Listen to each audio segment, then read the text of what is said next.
Your son is a failure.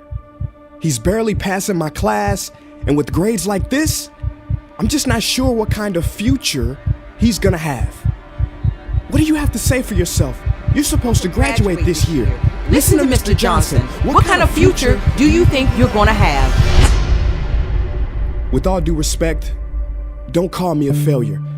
Failure is an event, not a person, in fact. And you talk about the future, Mr. Johnson, but you're not preparing us for that.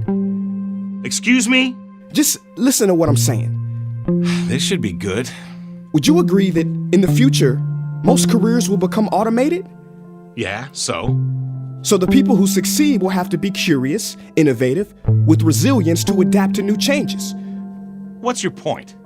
My point is, the focus in this school is not on that. It is on regurgitating information and test taking, and that's just real. But in today's world, creativity is the most important leadership skill. Oh, that's how you feel.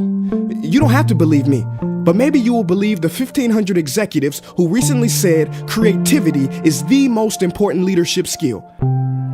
See, pretty soon, no one will be hired because of what they know. Because who cares what you know or if you've memorized a fact? We've got Google and Siri for that. In the future, people will be hired because of what they can do with their knowledge. Can they creatively solve real-world problems, not just follow instructions or directions and bubble in multiple choice questions? So, Mom, that's why I'm stressed, because these robotic tasks we learn in school should stop. Because no one can do a robot's job better than a robot. Billionaire founder of Alibaba, Jack Ma, said that we should not compete with artificial intelligence, but instead focus on developing unique human intelligence. Mr. Johnson, drills are for teeth, not the human mind. So these repetitive knowledge-based tasks we must leave behind. Or in the future, you're gonna find a lot of people graduating out of your class right into the unemployment line. See, many top companies today don't look at grades. Mom, that old way is expiring. Google has been quoted as saying GPAs are worthless criteria for hiring. Founder of Tesla, Elon Musk, agrees. So I say this with unease and sorrow. If you continue to teach today as you taught yesterday, then you rob us students of tomorrow. Mr. Johnson, I'm gonna keep it real with you. Sometimes sitting in your class is tough. I'm constantly thinking, if I don't look up at the clock, maybe it'll speed up. So I listen to you do my work and pay attention, feeling like an hour had to have gone by. But it was only 3 minutes. So if you wonder why we're bored in class, look, you want to get a kid to hate reading? Give them this, a school textbook. And some people think it's our fault, and that hurts me. They say you can lead a horse to water, but you can't make him drink. And to that I say no. Firstly, you can put salt in that horse's hay and make him thirsty. And if you bring joy in your classroom, you can make any bad student nerdy as he or she discovers the beauty of truly learning. Mr. Johnson, I mean no disrespect. You have the most important job on this planet. You build, create, and save lives. But if you really care about my future, like you say, then you have to fully commit and ask yourself honestly, how do I prepare a child for a future that doesn't yet exist? Here's a hint. The answer is not found in this. It's using this and this. See, in the future, we will need more passion and compassion. People with inspired hearts and wisdom to uplift this planet. And Mom, I love you, but can I be real? Go ahead.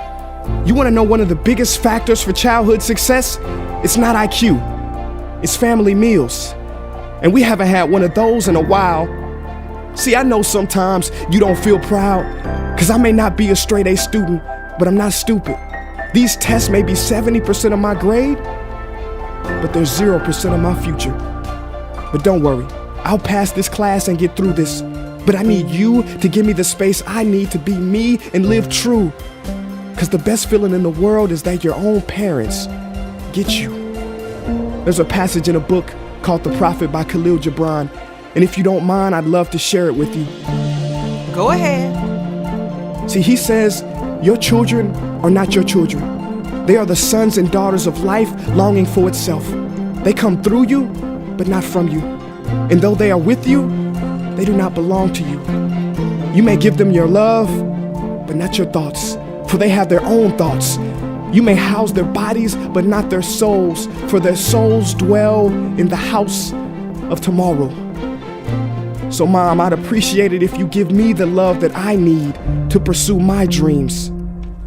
See, if we are to succeed, all three of us need behavior change on all fronts. We talk about the future, but the future is now, and it is created now by all of us.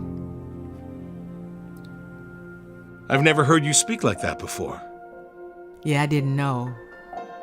But I'm gonna reach out to administration and try to change some things. You have my word.